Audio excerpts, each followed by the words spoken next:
security situation done right. Professor Swaran Singh, a post has come on X that says that which is the government of Pakistan account. Sharif has said that the suicide attack in the capital Islamabad today originated in Afghanistan with India's backing. Yes, indeed. Since Foreign Minister Muttaqi's visit to India, Pakistan has been creating this whole hype of Taliban now being a proxy of India, which looks surprising because Taliban originally is a creation of Pakistan. And in that sense, I think this is what exactly I'm underlining, how there is a hurry in blaming India or blaming India's proxy now, as they believe Taliban is. Not taking any time. That means it's already predisposition that they have towards India. And we are all agreeing that the Chief Marshal has a very clear disposition. He's expressed repeatedly of anti-India jihadist feelings that he has. But I always believe that, yes, he has enormous, let's say, acceptability, if you want to call it, in United States, in China, Turkey, and so on. And of course, we have also seen in about last 15 years post-Musharraf, military in Pakistan has sort of tried to capture power without actually disposing of politicians. So remember, at some time, Imran Khan was the poster boy of military, and the kind of low-life treatment that he's received lately has made Sharif realize that what army can do to him as well in that sense. So in that case, the Field Marshal Asim Munir has managed to achieve what earlier generals achieved by making the politicians do constitutionally. And this time there is no debate about this amendment. Even the last 26th amendment had about 2 months of debate as to what is going to happen.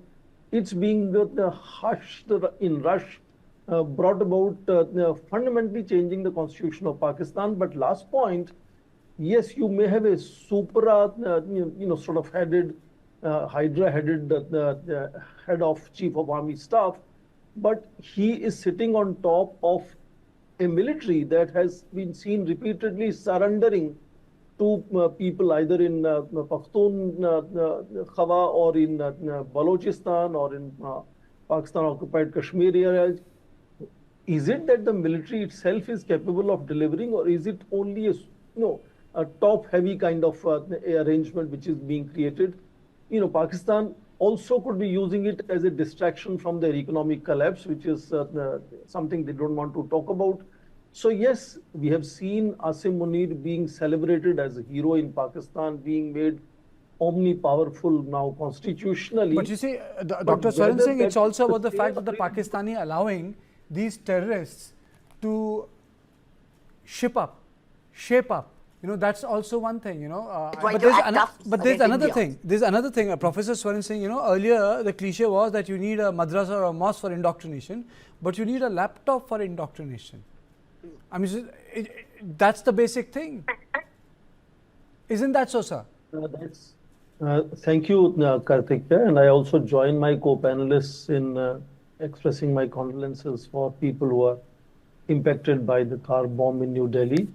Now to your question, I think it's a constant challenge, particularly of the kind of implosion of artificial intelligence blending into information technology and communications, every day presenting new challenges for legislating, for regulating, for monitoring, and so on. But that's part one of radicalization.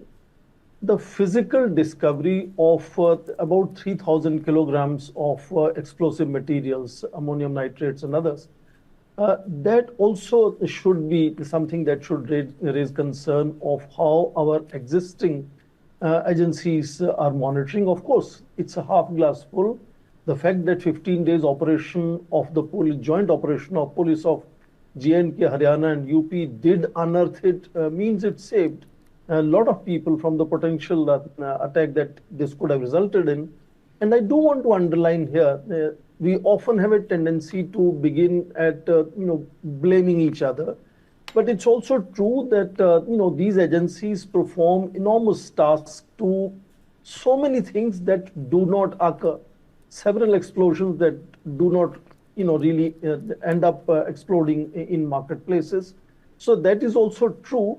But in that sense, I think one has to appreciate that the government is taking enormous caution, collecting facts on the ground. As you mentioned, tomorrow Prime Minister is going to address the Cabinet Committee on Security. Absolutely.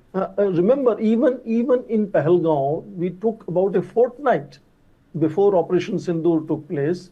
And particularly now when India has repeatedly clarified that any act of terror will be seen as act of war, I think India will be very careful. Though there are now, indicators that are, leading, including, for example, there is a report about a video of 30th October, somewhere in Pakistan, where Lashkar-e-Toiba commander is saying that we now are going to attack India from our assets in Bangladesh. So one could, find several points that can be connected to see that there is a possibility of this being a terror attack, and of course, Jaish-e-Mohammed being possibly responsible for this. But government obviously is taking time to collate all facts on the ground before a formal response is really presented to India and presented to the world. Meanwhile, there's also a similar attack in Islamabad, where again 12 people have died, and there's again immediate blame on India, which is not how India is doing it. So India is taking much more serious consideration on what is happening on the ground, how to deal with it, so that the response can be really, sledgehammer response in case it is Pakistan or someone in Pakistan has done it. So India has shifted from immediately responding and blaming Pakistan, the way Pakistan Prime Minister is doing today, to taking time, strategizing, and then giving a blow that Pakistan needs in case it is responsible for what happened yesterday in New Delhi. Okay, now let me just take my viewers through what is happening in the Pakistan. Pakistan is approving its 27th constitutional amendment, which